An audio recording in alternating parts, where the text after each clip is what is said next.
नमस्कार, स्वागत है आप सभी का। मैं हूं नैन्सी गौतम। खबरों की शुरुआत करेंगे। एमपी की सियासत में अब कंगना रनौत की चर्चा जोरों पर है। कांग्रेस नेता के मिश्रा ने कंगना रनौत के बहाने सिंधिया पर निशाना साधा है। उन्होंने ट्वीट करते हुए लिखा कि मणिकर्णिका में आपने जिस सिंधिया को राष्ट्रद्रोही बताया था, शिवराज सिंह अपने बगल में बिठाकर देशभक्त बता रहे हैं। इसके साथ ही के मिश्रा ने कंगना रनौत को ग्वालियर आने का भी निमंत्रण दिया।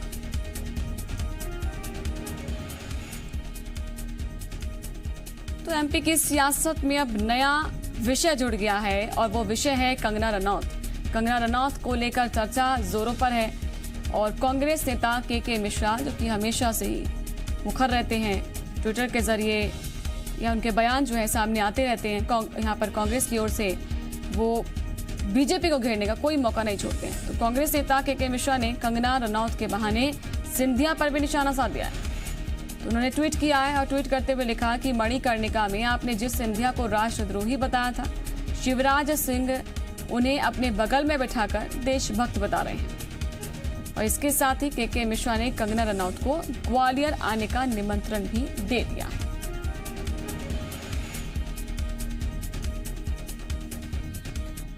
भोपाल से जी मीडिया संवाददाता संदीप भमरकर हमारे साथ जुड़ चुके हैं लाइव और सीधा उनका हम रुख करेंगे। संदीप, एमपी की सियासत में वैसे भी बहुत से विषय हैं जिस पर कांग्रेस घेरने के लिए तैयार रहती है बीजेपी को, और बीजेपी के पास भी कांग्रेस के लिए बहुत सारे मुद्दे। हालांकि जो उसका एक केंद्र रहता है, एक तरफ कमलनाथ है, दूसरी तरफ या तो शिवराज है या सिंधिया है। यहाँ पर भी अगर हम देखें के मिश्रा के ट्वीट को, कंगना के बहाने फिर से यहाँ पर जो निशाना साधा गया है वो फिर से इस दो लोगों की बिल्कुल, और सिंधिया ज्यादा निशाने पर रहते हैं नैन्सी, और कांग्रेस के नेता किसी भी तरीके से रोज सिंधिया पर अटैक करने के नए नए तरीके तलाशते हैं और अब कंगना रनौत को इसमें शामिल किया गया है। कंगना रनौत को इन दिनों नारी शक्ति के तौर पर पेश किया जा रहा है और नारी सम्मान की लड़ाई के तौर पर पेश किया जा रहा है, और कंगना रनौत के जिस तरह से तेवर हैं उसको देखते हुए उसकी एंट्री मध्य प्रदेश में की जा रही है। देखिए, मध्य प्रदेश में रानी लक्ष्मीबाई और सिंधिया को लेकर एक अपनी तरह की अवधारणाएं हैं, बातचीत है, और उन तथ्यों को राजनीतिक दल अपने अपने तरह से पेश करते हैं। और इसी लिए चूंकि रानी लक्ष्मीबाई का किरदार कंगना रनौत निभा चुकी है, इसीलिए उनको ये कहा जा रहा है कि जब वो मध्य प्रदेश की राजनीति में आएंगी तो ये पूरा मसला भी उठेगा और इससे सिंधिया पर प्रहार करने का एक और नया तरीका दिया जाएगा। तो एक तरह से कांग्रेस ने एक बड़ा अटैक किया है, फिर से याद दिलाया है कि सिंधिया जो है रानी लक्ष्मीबाई के साथ में उन्होंने कैसा सलूक किया था, और उनको मध्य प्रदेश में बुलाया जा रहा है, ग्वालियर में बुलाया जा रहा है। एक तरह से सिंधिया पर कांग्रेस ने ये नया अटैक किया है। लेकिन एक चीज और है यहाँ पर संदीप, देखा जाए के मिश्रा कंगना रनौत को ग्वालियर आने के लिए कह रहे हैं, क्या इसका समझे हम इशारा? क्या वो ये कहना चाहते हैं कि आके असलियत देखिए ये है? मैं आती हूँ आपके पास संदीप, इस बीच एक जो वीडियो है पहले वो सुनवाते हैं। सिंधिया राजद्रोही कायर। लक्ष्मी बहन, मेरे खिलाफ कई तरह की अफवाहें उड़ाई जा रही हैं। कौन कहता कि मैं अंग्रेजों की तरफ हूं? आप चाहो तो मेरा किला रख लो। जब तक ये दंगे खत्म नहीं होते मैं लंदन चला जाता हूं। मातृभूमि यानी कि मां, जो अपनी मां का सौदा कर ले वो मर चुका है, और मैं मुर्दों पर तलवार नहीं उठाती। निकल जा यहां से।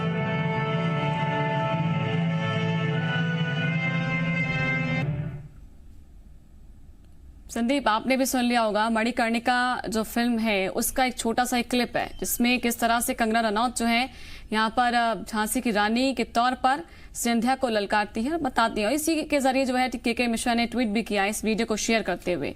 क्या बताने की कोशिश यहाँ पर है वो आपने इशारा दे दिया, लेकिन क्या समझा जाए? ग्वालियर आने का निमंत्रण क्या सीबीसी को और इशारा कर रहा है? देखिए, ये निमंत्रण को कंगना रनौत स्वीकार करे या ना करे, लेकिन इस वीडियो क्लिप के जरिए, इस ट्वीट के जरिए कांग्रेस ने इस मुद्दे को तो उछाल दिया है। मध्य प्रदेश की सियासत में इस पर चर्चा होनी शुरू हो गई है। कांग्रेस ये मानती है कि अगर सिंधिया पार्टी नहीं छोड़ते तो सरकार नहीं जाती। एक चुनी हुई सरकार को कुछ विधायकों के साथ में लेकर वो चले गए, बीजेपी में शामिल हो गए जो कांग्रेस की विरोधी पार्टी है। तो इसको एक धोखे के रूप में कांग्रेस देखती है और इसी प्रचार को लेकर, इसी बात को लेकर चुनाव प्रचार में कूद भी रही है। अलग अलग तरीकों से बात उठाई जा रही है। ये कंगना रनौत का जिस तरह से बीजेपी सपोर्ट कर रही है, उसको देखते हुए मुश्किल लगता है कि के मिश्रा का यह निमंत्रण कंगना रनौत स्वीकार करें, क्योंकि जो लड़ाई लड़ रही है उसमें बीजेपी के नेता खुलकर उनके साथ में हैं, उनके पक्ष में खड़े हुए नजर आ रहे हैं। और अगर वो मध्य प्रदेश में आती है तो ये जो बाजी है वो बीजेपी के खिलाफ में खड़ी होती हुई नजर आ जाएंगी। तो मुश्किल लगता है ऐसा कुछ होगा, लेकिन ये बताने की कोशिश जरूर है कि जो धोखा कांग्रेस के साथ में हुआ, कांग्रेस आरोप लगाती है कि उनके साथ में धोखा हुआ, उनकी सरकार गिरा दी गई है। तो यही धोखा एक बार इतिहास में भी एक बार पहले हो चुका है और इसीलिए ये मणिकर्णिका फिल्म की क्लिप लगाकर एक ट्वीट किया गया है, दृश्यों को याद दिलाया गया है, पुराने तथ्यों को याद दिलाने की कोशिश की गई है कि ऐसा ही घटनाक्रम पहले भी हो चुका है, रानी लक्ष्मीबाई के साथ में हो चुका है और अब कांग्रेस के साथ में हुआ है। ये सारी चीज़ों को लेकर एक सहानुभूति बटोरने की कोशिश कांग्रेस की है, वो वोटरों के बीच में जा रही है। कांग्रेस का एक बड़ा तबका, बड़े नेता, कई सारे नेता ग्वालियर में डटे हुए हैं और सिंधिया भी इस इलाके में प्रचार के लिए बार बार आ रहे हैं। तो ये चुनाव प्रचार जब हो रहा है तो एक मुद्दा कांग्रेस की तरफ से लाया गया है, वो भी चर्चाओं में रहे और इसीलिए इस तरह की तरकीब कांग्रेस आप देखिए अलग अलग वक्त पर इस तरह से उठाती रहती है और ये तरकीब भी संदीप, मैं आती हूँ आपके पास, आप बने रहिए। आशीष अग्रवाल जी हमारे साथ जुड़ चुके हैं बीजेपी की ओर से, सीधा उनसे हम बात करेंगे। आशीष अग्रवाल जी, स्वागत है आपका जी मध्य प्रदेश छत्तीसगढ़ में। के मिश्रा जी ट्वीट कर रहे हैं और मणिकर्णिका जो मूवी है, शायद आपने देखी हो, ना देखी हो तो ये आप जरा ट्वीट देख लीजिएगा। उनका एक क्लिप उन्होंने डाला है इस मूवी का, जिसमें ये दिखाया जा रहा है कि सिंधिया को देशद्रोही के तौर पर जो है मणिकर्णिका में कहा ये सवाल कि मणिकर्णिका ने में जिसमें आपने सिंधिया को देशद्रोही बताया था, शिवराज सिंह उन्हें बगल में बिठाकर अपना देशभक्त बता रहे हैं। तो इस तरह से तंज कस रहे हैं। देखिए, चूंकि कांग्रेस के पास अब मूल मुद्दों का अभाव है। 15 माह की जो कमलनाथ जी की सरकार थी वो वादा खिलाफी और भ्रष्टाचार के लिए जानी जाती है। तो जनता का ध्यान कैसे भटकाया जाए, इसके लिए कांग्रेस का डर्टी टिक डिपार्टमेंट काम कर रहा है। अगर गद्दार शब्द जब भी याद आता है तो मुझे वही दल याद आता है जिसका धंधा चंदे का धंधा है, जिसके लिए नेशन फर्स्ट नहीं, जिसके लिए डोनेशन फर्स्ट है। तो गद्दार तो वो है जिन्होंने 90 लाख रुपए चंदा लिया था चीन की कम्युनिस्ट पार्टी से, राजीव गांधी फाउंडेशन में, और उस समय मुखिया कौन थे, मंत्रालय कौन संभाल रहे थे, कमलनाथ। तो मध्य प्रदेश के तौर पर अगर देखूं तो गद्दार अगर कोई है तो कमलनाथ है। कांग्रेस दल है जिसने लगातार देश के साथ छल किया है, दूसरे देशों से चंदा लिया है। और दूसरी बात, धोखेबाज वो जिसने 15 माह की धोखेबाजी की सरकार चलाई। क्या किसान का कर्ज माफ हुआ, क्या बेरोजगारों को भत्ता मिला? तो कांग्रेस मूल जनता के विषयों पे आए। इस तरीके के डर्टी ट्रिक डिपार्टमेंट से कांग्रेस का भला होने वाला नहीं है। ठीक है, आप बने रहिए आशीष जी हमारे साथ। के मिश्रा जी हमारे साथ जुड़ चुके हैं कांग्रेस की ओर से, उन्होंने ही ट्वीट किया है तो उनसे ही सीधा बात कर लेते हैं। आपके जो सवाल होंगे उनके सामने हम रखे रहेंगे। वहीं पर के मिश्रा जी, स्वागत है आपका जी मध्य प्रदेश छत्तीसगढ़ में। थैंक यू नैंसी जी। जी, आपका जो ट्वीट सामने आया है, बीजेपी इस पर कह रही है कि भाई आप क्यों इस तरह के मुद्दे उछाल रहे हैं, आप जमीनी जो मुद्दे हैं उस पर बात कीजिए। क्या कहना चाहते हैं आप इस ट्वीट के जरिए? मैं आपके जरिए जानना चाहती हूँ। देखिएगा, मुझे अपने ट्वीट को लेकर आशीष अग्रवाल जी से किसी प्रमाण पत्र की जरूरत नहीं है जी। मैंने वही किया है जो इतिहास में शाश्वत है। मैंने वही किया है जिसे आशीष अग्रवाल जी के मुख्यमंत्री पहले विभीषण और गद्दार बताते थे। मैंने उनको याद दिलाया है कि आप गिरगट जैसा रंग न बदलते हुए उन्हें देशभक्त क्यों बता रहे हैं। और क्योंकि नारी शक्ति को लेकर कंगना जी इन दिनों देश में बेरोजगारी, अर्थव्यवस्था, डूबते हुए उद्योग धंधे, कोरोना के संक्रमण, इससे इतर ज्यादा एक्टिव दिखाई दे रही हैं। तो और नारी शक्ति को लेकर ललकार रही है उनकी मदद नहीं करने वालों को। तो मैंने उनसे प्रार्थना की है कि आप मध्य प्रदेश में आकर ग्वालियर में, जहां महारानी लक्ष्मीबाई को प्राण त्यागने पड़े थे राष्ट्रद्रोहियों की वजह से, वहां आकर नारी शक्ति की अस्मिता और उसके सम्मान को लेकर कुछ कहें। तो ये मुझे अधिकार है देश के नागरिक के नाते। आशीष अग्रवाल जी से मुझे किसी प्रकार के सर्टिफिकेट की जरूरत नहीं है। और विषयांतर करना इन लोगों का नेचर बन चुका है, क्योंकि भारतीय जनता पार्टी की विचारधारा के पास 1% भी विकास का मुद्दा नहीं है। और आज मैं विकास के मुद्दे पर बात नहीं करूंगा, तो विषयांतर हो जाएगा। मैं तो कह रहा हूं कि भाजपा खुद बुलाए कंगना जी को और अपने विचार व्यक्त कराए, ताकि जो लोग गिरगट जैसा रंग बदल कर उन्हें देशभक्त बता रहे हैं, उनको भी सबक मिले। लेकिन बार बार ऐसा क्यों लगता है बार बार कि ज्योतिरादित्य सिंधिया का पार्टी से जाना वो खल रहा है कहीं ना कहीं पार्टी को?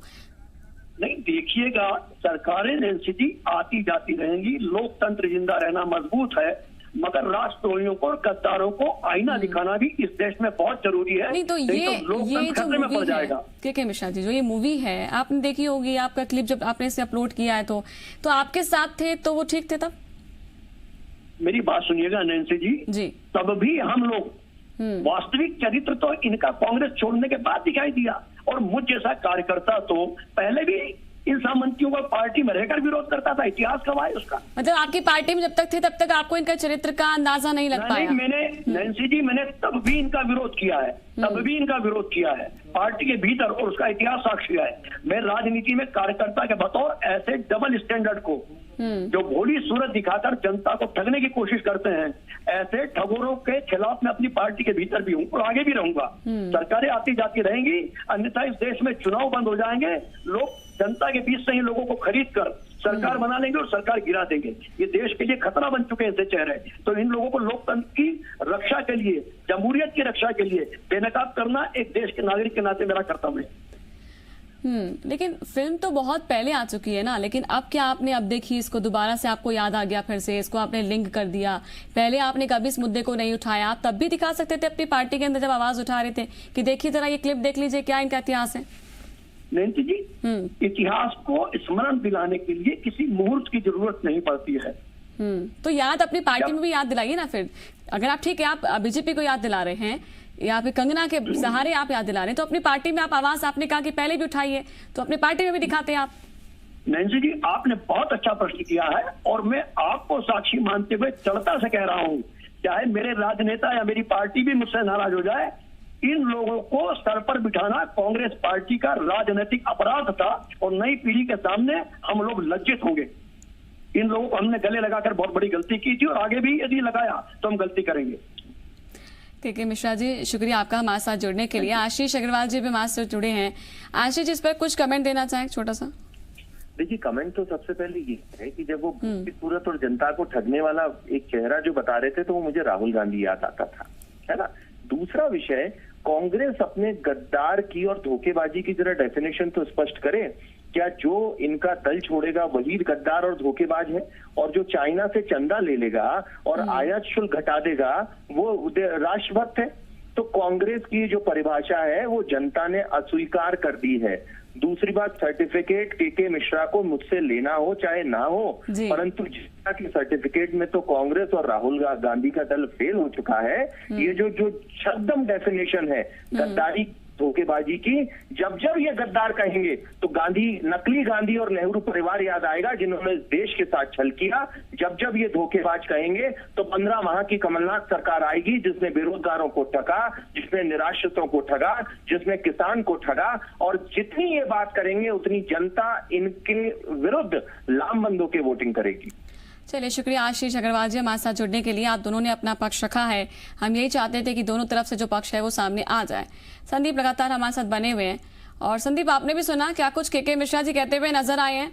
उनको तब याद नहीं आ रहा था ये क्लिप या ये मूवी का सीन जब उनकी पार्टी में थे सिंधिया। उन्होंने हालांकि कहा कि मैं पहले भी उनके विरुद्ध जो है पार्टी के अंदर बोलता रहा।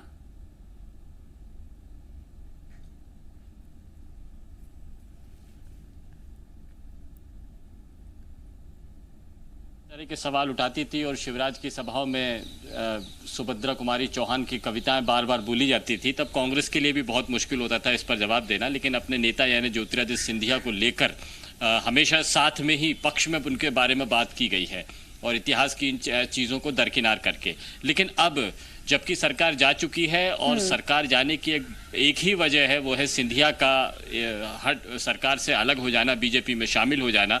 तो इसीलिए अब उन सारे जो मुद्दों को अब खुलकर उठाया जा रहा है, खुलकर ये बात कही जा रही है। कांग्रेस ये कहती है कि साथ चुनाव लड़ा था सिंधिया ने, कांग्रेस के साथ में चुनाव लड़ा था, सरकार बनाई थी, लेकिन वो बीजेपी में चले गए। ये कांग्रेस के साथ में धोखा हुआ है और इस धोखेबाजी का जिक्र, इतिहास की धोखेबाजी की घटनाओं को जोड़कर एक साथ में यहाँ लिया जा रहा है। बिल्कुल, तो दोनों चीजें एक साथ में बताकर चुनाव का दौर है, वैसे में छोटे छोटे जो मुद्दे हैं वो कैसे जनता के बीच में एक मैसेज दे सकते हैं, उसके जरिए ये कोशिश कर रहे हैं यहाँ पर के मिश्रा। आप बने रहिए संदीप, मैं आती हूँ आपके पास वापस।